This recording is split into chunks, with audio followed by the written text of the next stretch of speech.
On my walks, I zero in on what people say all the time, right? And I remember it. And I notice, I live close to the Presidio, and I hear girls oftentimes will say the same things, right? And it's in the same voice. It's always, he's the literal worst, or something like that. I hear that one a lot, too often, and it's always in the same tone. He's the literal worst. And I think that we should be reserving that phrase for men who deserve it. You know what I mean?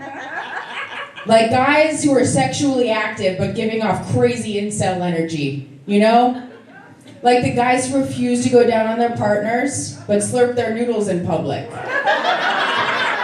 guy chuckled a little bit but was very like, I don't know if you're gonna crack me up. Those guys are the worst. I'm really into trash reality TV. Anybody else? Like the stuff that's not on the air anymore. Does anybody have a guilty pleasure that's not well known they want to call out?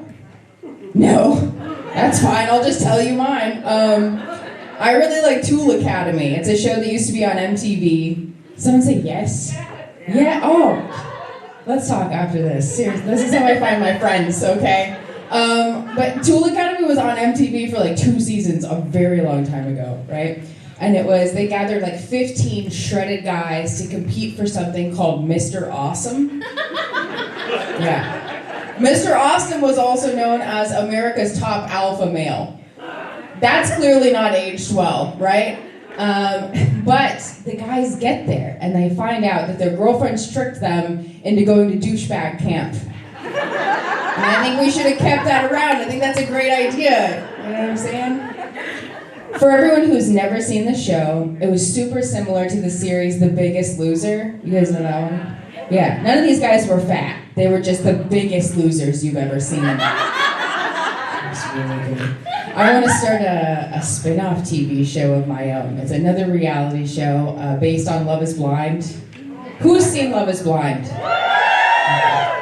How many men in here were forced to watch it by a woman? Yeah, there's always a good...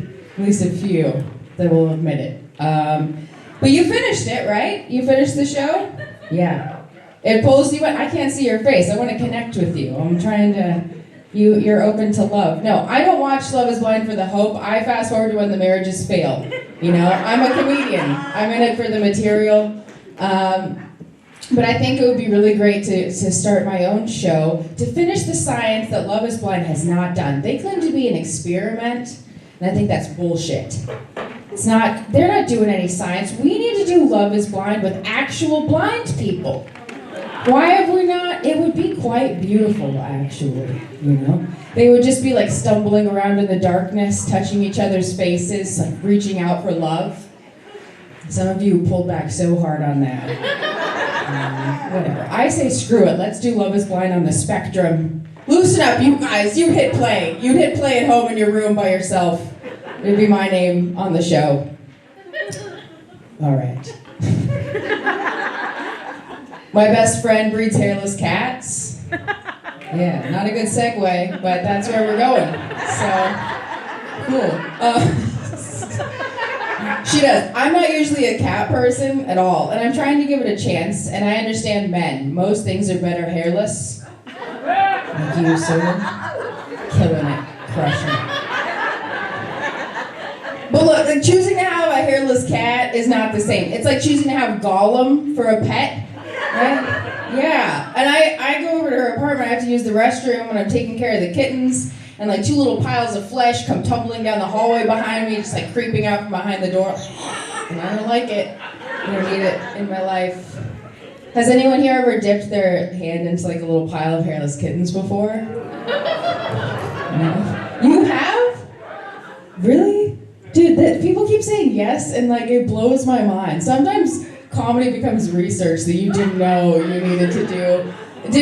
For me, it was like dipping my arm into a bag of old man balls. It's